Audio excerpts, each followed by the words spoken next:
알기 쉽고 보기 쉬운 축구 채널 호음풋볼입니다.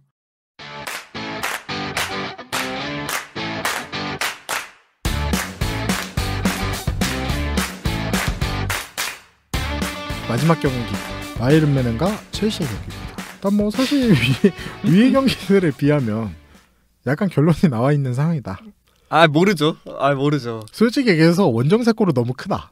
근데 또 뭐 지난번에 또 리버풀이 앞서 소개했던 바르셀로나를 또 꺾었으니까. 그쵸. 그때 뭐 살라도 없었어요 그때. 그때 살라도 없고 그때 뭐 막 오리기 나오고 이랬었는데. 근데 일단 프리뷰를 들어보면 과연 그런 생각이 들지. 네. 또 작살나 있는 상황이라 또 모르니까. 일단 1차전은 첼시 홈구장인 스탠포드 브리지에서 펼쳐졌는데요. 당시 원정팀인 바이언이 원정에서 3골을 넣으면서 0대3으로 달콤한 승리를 챙겨갔습니다. 역시 코로나 이후 재개 후 상황을 살펴봐야 되겠는데요. 먼저 홈팀 바이에른 뮌헨은 34경기 26승 3무 4패로 리그 우승을 달성했고요. 여기도 8시즌 연속 리그 집회를 성공했습니다. 여기도 너무 독재야. 여기 너무 빡세. 부럽다. 이런 팀 응원하면 거의 매해 국밥 먹듯이 거의 든든하지. 든든하게 우승 챙겨가니까. 네, 일단 리그를 우승한 상황이고요. 일단 포칼컵에서도 바이언 레버쿠젠을 꺾고 우승을 차지하며 현재 더블을 기록 중인데요. 이제 챔피언스리그만 따내면 트래블의 영광을 얻을 수 있는 상황입니다. 뭐 바이언은 시즌 리뷰할 게 딱히 없는 게 26승 4무 4패인데 그 얘기는 해야 되겠죠. 일단 니코 코바치 감독 중대장이었죠. 중대장 아래에서 휘청이면서 코바치 감독이 경질이 되었습니다. 중대장은 너에게 실망했다를 외치고 그대로 경질을 됐고요.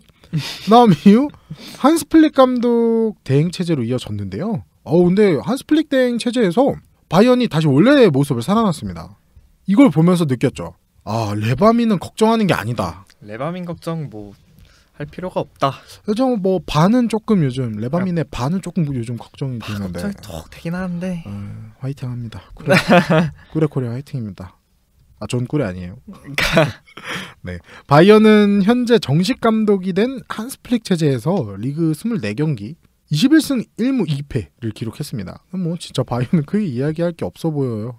진짜로. 그러니까 코바치 체제에서 부진했던 선수들. 베테랑 선수들 있죠. 밀러, 레반도프스키도 약간 부진을 주춤했었고 이런 선수들이 완전히 살아났다.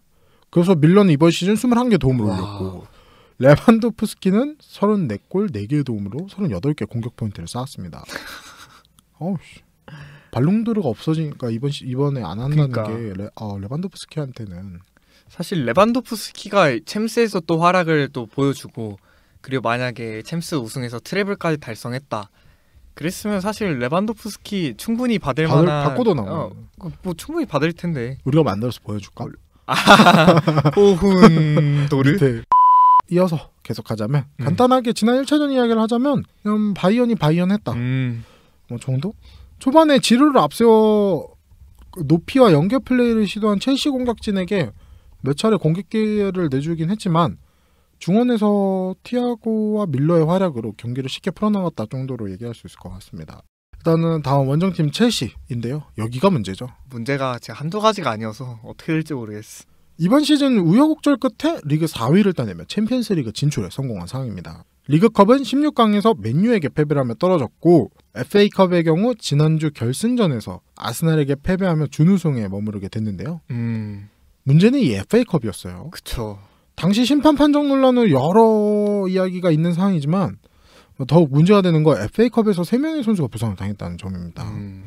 일단 재개 후 확실히 이제 아자르가 누구죠? 라고 얘기가 나올 정도로 에이스로 평가되고 있는 캡틴 아메리카 크리스찬 폴리식이 햄스트링 부상으로 쓰러졌습니다. 그리고 플리식의 부상에 앞서 전반전에는 팀의 버팀목인 아스필리쿠에타 역시 플리식과 마찬가지로 허벅지를 부여잡고 경기장에 빠져나왔는데요. 이 두 선수 지금 현재 이야기가 되고 있는 바로는 햄스트링으로 이번 경기 참가하지 못할 것이라고 보여지고 있습니다. 거기에 플리식의 교체로 투입된 페드로 역시 어깨 부상을 당하며 나오지 못할 것으로 보이는데요. 첼시의 공격력이 상당 부분 떨어질 것으로 보이는데 너무 안 좋은 소식인 것 같아요. 저는. 또 거기에 지난 1차전에서 조르지니오와 알론소가 경고와 퇴장을 당하며 이번 경기 경고 징계로 출전하지 못합니다. 지금 완전히 난리가 나는 상황이죠. 진짜. 이렇게 된다면 램파드가 어떤 전술을 들고 나올지 지켜봐야 될 것 같은데요. 자연스럽게 넘어가서 예상 라인업과 관전 포인트를 말씀드리겠는데요. 홈팀이 바이에른 뮌헨은 4-2-3-1로 나올 것으로 예상됩니다. 노이어 골키퍼, 수비에 알폰소 데이비스, 알라바, 보아첸, 킴미, 3선에 티아고 알칸타라와 고레츠카, 2선은 그나브리, 밀러, 킹슬리 코망, 최전방에 레반도프스키가 위치할 텐데요.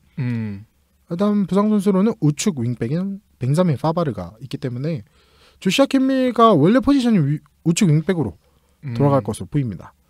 바이언에서 뽑은 주요 선수는 티아고 알칸타라와 레온 고레츠카인데요. 아무래도 첼시가 어떻게든 쫓아가기 위해서 3백을 앞세운 강한 전방 압박을 들어올 것이라고 예상이 되는데, 그렇게 되면 이 3선의 두 선수가 얼마만큼 첼시의 압박을 유리하게 풀어내고 볼을 전방으로 보낼 수 있을지가 이번 경기 좀 승리의 관건이다 라고 보여집니다. 그리고 원정팀 첼시는 최근 경기에서 들고 나오는 3백으로 나올 것으로 보이는데요. 카바예로 골키퍼, 3백엔 리디거, 주마, 텐센, 미드필더에 에메르송, 코바치치, 바클리, 리스 제임스, 최전방엔 3톱이죠. 마운트, 지루, 윌리안이 위치할 것 같습니다.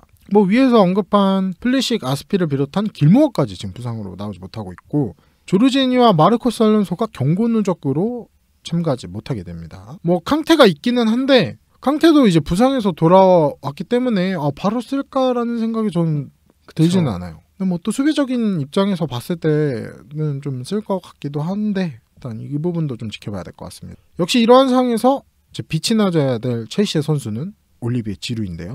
아무래도 이 역할이 좀 많이 커질 것 같습니다. 지루에.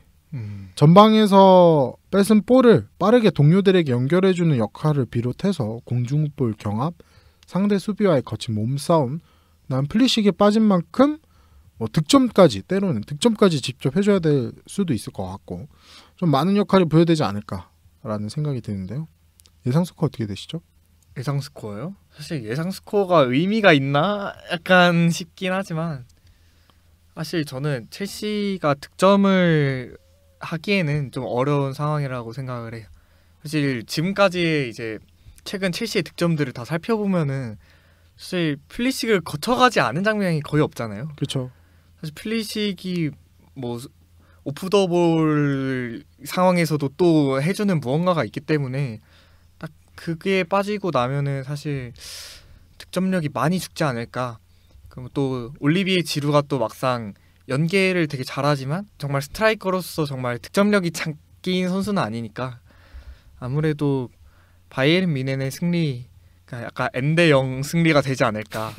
N대0. 근데 뭐 최근에 이제 또 수비수 센터백 이제 뭐 물론 3백으로 나와서 그나마 안정되긴 했는데 또 그런 모습을 살펴보면은 또 N이 2보다 크거나 같지 않을까. 이건 솔직히 저도 2대1 바이언승.